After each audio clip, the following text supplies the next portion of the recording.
প্রিয় ও স্নেহের 2024 সালের নতুন বছরের অষ্টম শ্রেণীর ছাত্রছাত্রী বন্ধুরা, আশা করি তোমার সবাই ভালো আছো। আজ আমরা যে বিষয়টি নিয়ে আলোচনা করব অষ্টম শ্রেণীর সেকেন্ড সামেরিপ অর্থাৎ দ্বিতীয় পর্যায়ক্রমিক মূল্যায়নের ইতিহাসের কোশ্চেন পেপার নিয়ে। দেখো সরাসরি স্ক্রিনে কিন্তু আমরা অষ্টম শ্রেণীর সেকেন্ড সামেরিপ অর্থাৎ দ্বিতীয় পর্যায়ক্রমিক মূল্যায়নের ইতিহাসের কোশ্চেন পেপারটা দেখতে পাচ্ছ। ফুল মার্কস তোমাদের রয়েছে 25 আর সময় তোমাদের রয়েছে 50 মিনিট।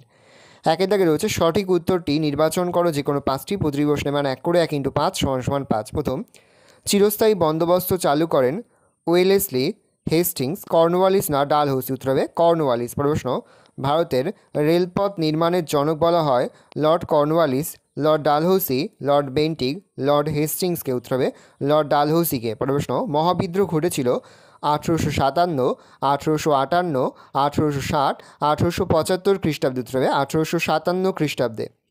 পরের প্রশ্ন, আর্য সমাজের প্রতিষ্ঠাতা ছিলেন কেশবচন্দ্র সেন, দয়ানন্দ সরস্বতী, আত্মরাম পাণ্ডুরং, বিদ্যাসাগর? উত্তর হবে দয়ানন্দ সরস্বতী। পরের প্রশ্ন, দামিনী কোহ কথার অর্থ হলো জঙ্গলের প্রান্তদেশ, গ্রামের প্রান্তদেশ, পাহাড়ের প্রান্তদেশ, নদীর প্রান্তদেশ? উত্তর হবে পাহাড়ের প্রান্তদেশ। পরের প্রশ্ন, জাতীয় কংগ্রেসের প্রথম অধিবেশন অনুষ্ঠিত হয় বোম্বাইতে, গোয়ায়, মাদ্রাজে না লাহোরে? উত্তর হবে বোম্বাইতে। প্রশ্ন, বাংলায় বঙ্গভঙ্গ ঘোষণা করেছিলেন Lord Curzon, Lord Chelmsford, Lord Wellesley, Lord Churchill? উত্তর হবে লর্ড কার্জন।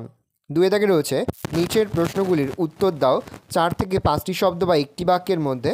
প্রতিটি প্রশ্নের মান 1 করে 1 × 5 = 5। প্রথম, কত খ্রিস্টাব্দে নীল বিদ্রোহ ঘটেছিল? উত্তর লিখবে 1859 থেকে 60 খ্রিস্টাব্দে। প্রশ্ন, 10 সালা বন্দোবস্ত কে চালু করেন? উত্তর লিখবে লর্ড কর্নওয়ালিস। প্রশ্ন, দাক্ষিণাত্য হাঙ্গামা কবে হয়েছিল? উত্তর লিখবে 1875 খ্রিস্টাব্দে 12ই মে দাক্ষিণাত্য হাঙ্গামা হয়েছিল। প্রশ্ন, বাংলা ভাষায় প্রকাশিত প্রথম মাসিক পত্রিকা কোনটি? উত্তর লিখবে দিগদর্শন। প্রশ্ন, ব্রাহ্ম সমাজের প্রতিষ্ঠাতাকে? উত্তর লিখবে রাজা রামমোহন রায়। প্রশ্ন, ভারতের প্রথম ভাইসরয় কে ছিলেন? উত্তর লিখবে লর্ড ক্যানিং। প্রশ্ন, অনুশীলন সমিতি কে প্রতিষ্ঠা করেন? উত্তর লিখবে সতীশচন্দ্র বসু। প্রশ্ন, কত খ্রিস্টাব্দে বঙ্গভঙ্গ রদ হয়? উত্তর লিখবে 1911 খ্রিস্টাব্দে। শুরু হয়েছিল 1905 খ্রিস্টাব্দে আর বঙ্গভঙ্গ রদ হয় 1911 খ্রিস্টাব্দে। 3 দাগে রয়েছে নিচে যে কোনো দুটি প্রশ্নের উত্তর দাও। 2 থেকে 3টি বাক্যের মধ্যে প্রশ্নের মান রয়েছে 2 করে 2 × 2 = 4। প্রথম, খুবই গুরুত্বপূর্ণ একটা প্রশ্ন, সূর্যাস্ত আইন কাকে বলে? উত্তর লিখবে 1793 খ্রিস্টাব্দে লর্ড কর্নওয়ালিস প্রবর্তিত চিরস্থায়ী বন্দোবস্তের একটি শর্ত ছিল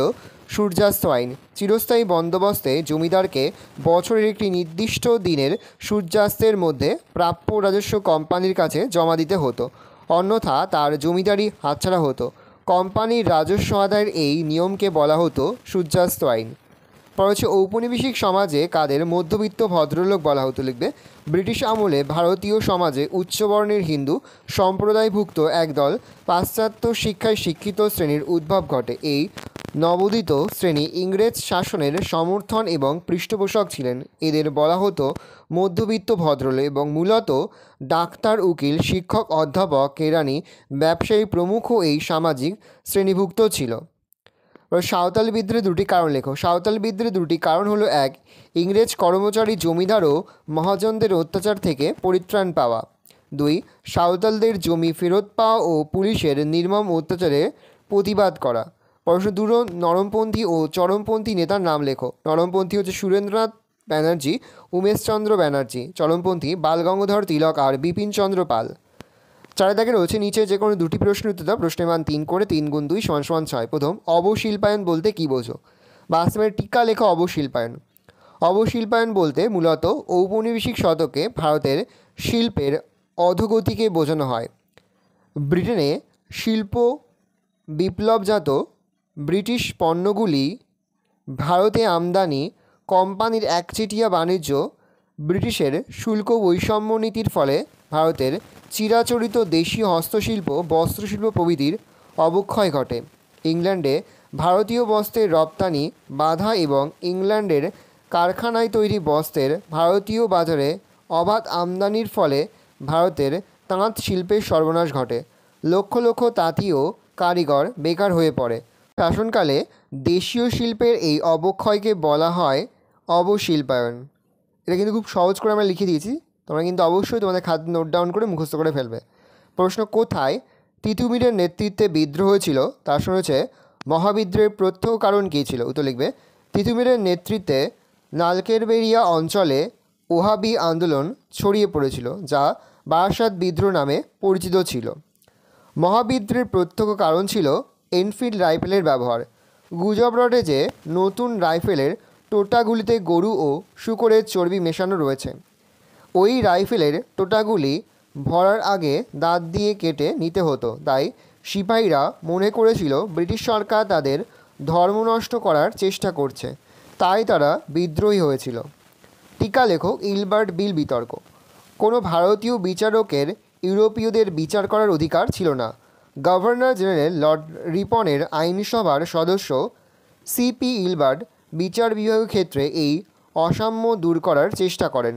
তার প্রস্তাবিত একটি বিলে ভারতীয় বিচারকদের ইউরোপীয়দের বিচার করার অধিকার দেওয়া হয়। এই বিলের প্রতিবাদে ইউরোপীয়রা সংগঠিতভাবে বিদ্রোহ ঘোষণা করে। শ্বেতাঙ্গদের এই আন্দোলনের ফলে ওই বিল প্রত্যাহার করা হয়। বিল প্রত্যাহার হলে ভারত সভার উদ্যোগে ভারতীয়রা আন্দোলন শুরু করেন। উভয় পক্ষের আন্দোলন ও পাল্টা আন্দোলন ইলবার্ট বিল বিতর্ক নামে পরিচিত। ভারত সভার আন্দোলনের জেরে ভারতীয় বিচারকরা শর্ত সাপেক্ষে ইউরোপীয় বিচারকদের বিচার করার অধিকার পায়। পর হচ্ছে বঙ্গভঙ্গের সময় কী স্বদেশি শিল্প গড়ে উঠেছিল। বঙ্গভঙ্গ বিরোধী আন্দোলনের সময় স্বদেশি শিল্পের ওপর জোর দেওয়া হয়। এই সময় চীনামাটির পাত্র, সাবান, দেশলাই প্রভৃতি দ্রব্যাদি দেশীয় কারখানায় তৈরি হতে থাকে। এই সময় ভারতীয়দের উদ্যোগে নানান শিল্প ও কলকারখানা গড়ে ওঠে, যেমন বঙ্গলক্ষ্মী কটন মিল। প্রফুল্লচন্দ্র রায় প্রতিষ্ঠা করেন বেঙ্গল কেমিক্যাল অ্যান্ড ফার্মাসিউটিক্যালস এবং ডক্টর নীলরতন সরকার গড়ে তোলেন জাতীয় সাবান কারখানা। 5 দাগে রয়েছে নিচে যে কোনো একটি প্রশ্নের উত্তর দাও। প্রশ্নের মান রয়েছে 5। প্রথম, লর্ড কর্নওয়ালিস কেন চিরস্থায়ী বন্দোবস্ত প্রবর্তন করেন বা চিরস্থায়ী বন্দোবস্তের উদ্দেশ্য কী ছিল? তো লিখবে, বাংলায় গভর্নর জেনারেল লর্ড কর্নওয়ালিস 1793 খ্রিস্টাব্দের 22 মার্চ বাংলা, বিহার ও উড়িষ্যায় চিরস্থায়ী বন্দোবস্ত প্রবর্তন করেন। চিরস্থায়ী বন্দোবস্ত প্রবর্তনে লর্ড কর্নওয়ালিসকে সাহায্য করেন ইংল্যান্ডের প্রধানমন্ত্রী William Pitt, Henry Dundas, sir John Shore ও চার্লস গ্রান্ট। ঔপনিবেশিক আমলে বাংলায় প্রবর্তিত এই বন্দোবস্তের মূল উদ্দেশ্যগুলি হল: 1. কৃষির উন্নতি। কোম্পানি ভেবেছিল চিরস্থায়ী বন্দোবস্তের মাধ্যমে জমিদাররা জমির মালিকানা পেলে তারা কৃষির উন্নতি ঘটানোর চেষ্টা করবে, জমিতে শ্রম বিনিয়োগ করবে। এর ফলে প্রকৃতভাবে কোম্পানি লাভবান হবে। বি. রাজস্ব বৃদ্ধি। এই বন্দোবস্তে স্থির হয় কৃষকদের কাছ থেকে জমিদাররা সরাসরি রাজস্ব আদায় করবে, ফলে কোম্পানির রাজস্ব বৃদ্ধি পাবে। রাজকীয় অনুগ্রহ পুষ্ট জমিদার শ্রেণীর সৃষ্টি। বাংলায় চিরস্থায়ী বন্দোবস্ত প্রবর্তন করে ইংরেজরা তাদের অনুগ্রহপুষ্ট এক জমিদার শ্রেণী সৃষ্টি করতে চেয়েছিলেন, যারা ইংরেজদের প্রধান সমর্থক হিসাবে কাজ করবে। ডি. কোম্পানির আয় নির্দিষ্ট করা। ব্রিটিশ কোম্পানি আশা করেছিল চিরস্থায়ী বন্দোবস্ত প্রবর্তন করে নির্দিষ্ট সময়ে নির্দিষ্ট হারে তারা রাজস্ব আদায় করতে পারবে, ফলে কোম্পানি তাদের বার্ষিক আয় ব্যয় পূর্বেই স্থির করতে পারবে। গণবিক্ষোভ রোধ করা। অনেক পণ্ডিত মনে করেন চিরস্থায়ী বন্দোবস্ত প্রবর্তনের মাধ্যমে যে ইংরেজ সমর্থনপুষ্ট অভিজাত শ্রেণীর সৃষ্টি হয়েছিল, তারা স্থানীয় ক্ষেত্রে নিজেদের অস্তিত্ব বজায় রাখার জন্য গণবিক্ষোভ রোধ করে ব্রিটিশদের সাহায্য করতেন। পরের প্রশ্ন, 1857 খ্রিস্টাব্দের মহাবিদ্রোহের রাজনৈতিক ও সামাজিক কারণগুলি কী ছিল? লেখো। উত্তর লিখবে, 1857 খ্রিস্টাব্দে মহাবিদ্রোহ ছিল কোম্পানি শাসনের বিরুদ্ধে ভারতীয় বা ভারতবাসীর মনে পুঞ্জীভূত অসন্তোষের বহিঃপ্রকাশ। এই বিদ্রোহের কারণগুলির মধ্যে রাজনৈতিক ও সামাজিক কারণ ছিল অন্যতম। এই দিয়ে পয়েন্ট করবে রাজনৈতিক কারণ। 1857 খ্রিস্টাব্দে মহাবিদ্রোহের রাজনৈতিক কারণ হিসাবে ইংরেজদের নগ্ন সাম্রাজ্যবাদী নীতি দায়ী ছিল। 1. কোম্পানির সাম্রাজ্যবাদী নীতি। লর্ড ওয়েলেসলির অধীনতামূলক মিত্রতা নীতি দিয়ে হায়দ্রাবাদ, অযোধ্যা, মারাঠা প্রভৃতি রাজ্য ব্রিটিশ সাম্রাজ্যভুক্ত হয়। লর্ড ডালহৌসি সপ্তবিপ্লব নীতির সাহায্যে ঝাঁসি, সাতারা, নাগপুর, সম্বলপুর প্রভৃতি রাজ্য দখল করেন। তিনি পেশোয়া দ্বিতীয় বাজিরাওয়ের দত্তক পুত্র নানা সাহেবের ভাতা বন্ধ করেন। কুশাসনের অজুহাতে অযোধ্যা রাজ্যটি গ্রাস করা হয়। 2. রাজকর্মচারীদের ক্ষোভ।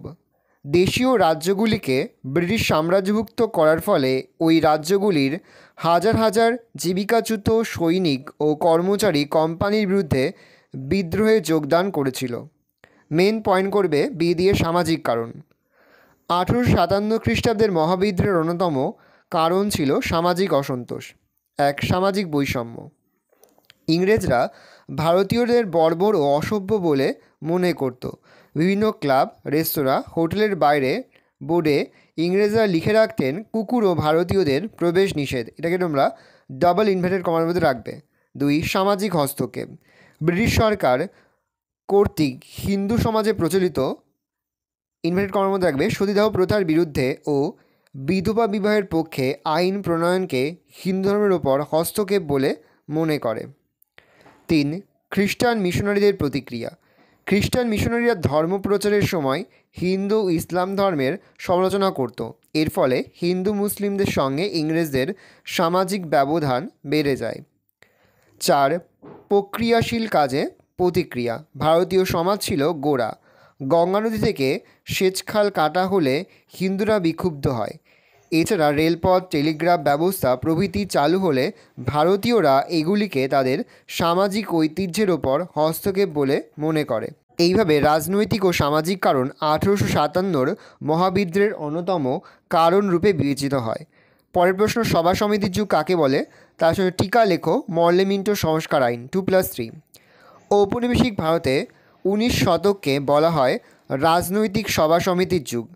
1836 খ্রিস্টাব্দে বাংলায় বঙ্গভাষা প্রকাশিকা সভা প্রতিষ্ঠার পর গড়ে ওঠে একাধিক রাজনৈতিক প্রতিষ্ঠান। এগুলির মধ্যে উল্লেখযোগ্য হল জমিদার সভা, ব্রিটিশ ইন্ডিয়ান অ্যাসোসিয়েশন, পুনা সার্বজনিক সভা, বোম্বাই নেটিভ অ্যাসোসিয়েশন, মাদ্রাজ মহাজন সভা, কলকাতায় ইন্ডিয়ান লীগ, জাতীয় মেলা, ভারত সভা ইত্যাদি। এরপর 1885 খ্রিস্টাব্দে ভারতের প্রথম রাজনৈতিক দলরূপে জাতীয় কংগ্রেসের স্থাপনের মধ্যে দিয়ে সভা সমিতির যুগের সমাপ্তি ঘটে। অধ্যাপক অনিল শীল এই সময়কালকে সভা সমিতির যুগ বলে অভিহিত করেন। প্যারা চেঞ্জ করে লিখবে 19 শতকের শেষ ভাগ থেকে ভারতীয়রা প্রতিনিধিমূলক স্বায়ত্তশাসনের দাবি জানাতে শুরু করে। বঙ্গভঙ্গ বিরোধী আন্দোলনের সময় চরমপন্থীদের কাজকর্ম ব্রিটিশ সরকারকে চিন্তায় ফেলেছিল। এর সঙ্গে যুক্ত হয়েছিল বাংলা ও মহারাষ্ট্রে বিপ্লববাদী কাজকর্ম। এই পরিপ্রেক্ষিতে ভারতের বড়লাট আর্ল অব মিন্টো এবং ভারত সচিব জন মর্লে 1909 খ্রিস্টাব্দে ইন্ডিয়ান কাউন্সিল অ্যাক্ট পাশ করেন। এই আইনে বড়লাটের কার্যনির্বাহক পরিষদে ও প্রাদেশিক আইন পরিষদে সদস্য সংখ্যা বাড়ানো হয় এবং ভারতীয়দের প্রতি উদার মনোভাব দেখানো হয়। এর মাধ্যমে ব্রিটিশ সরকার চরমপন্থীদের বিপরীতে নরমপন্থীদের কাছে টেনে জাতীয়তাবাদী আন্দোলনকে দুর্বল করতে চেয়েছিল। অন্যদিকে মুসলমানদের পৃথকভাবে সদস্য নির্বাচনের অধিকার দিয়ে সাম্প্রদায়িকতার সমস্যাকেও উস্কে দেওয়া হয়েছিল। ভালো করে দেখে নাও, এই রয়েছে টোটাল তোমাদের সেকেন্ড সেমিস্টার অর্থাৎ দ্বিতীয় পর্যায়ক্রমিক মূল্যায়নের অষ্টম শ্রেণীর ইতিহাসের কোশ্চেন পেপার। ভালো তোমরা কোশ্চেনটা দেখে নাও। এই ধরনের কোশ্চেন প্যাটার্নেই কিন্তু প্রতিটি স্কুলে তোমাদের কিন্তু সেকেন্ড সেমিস্টার অর্থাৎ দ্বিতীয় পর্যায়ক্রমিক মূল্যায়নের প্রশ্নপত্র হবে। সেহেতু ভালো করে তোমরা কোশ্চেন পেপারটা দেখে নাও।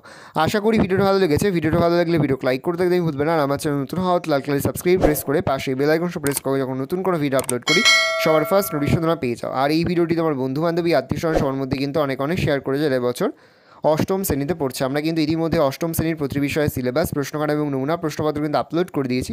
তোমরা যদি এখনও পর্যন্ত সেই ভিডিওগুলো না দেখে থাকো, ভিডিওগুলো কিন্তু তাড়াতাড়ি দেখে নাও। তোমাদের সকলকে জানাই আগাম পরীক্ষার অনেক শুভেচ্ছা এবং অভিনন্দন। একেবারে ভিডিও শেষে স্ক্রিনে তোমরা একটা প্লেলিস্ট দেখতে পারবে, তারপরে ক্লিক করলেই সমস্ত ভিডিওগুলো কিন্তু তোমরা পর দেখে নিতে পারবে।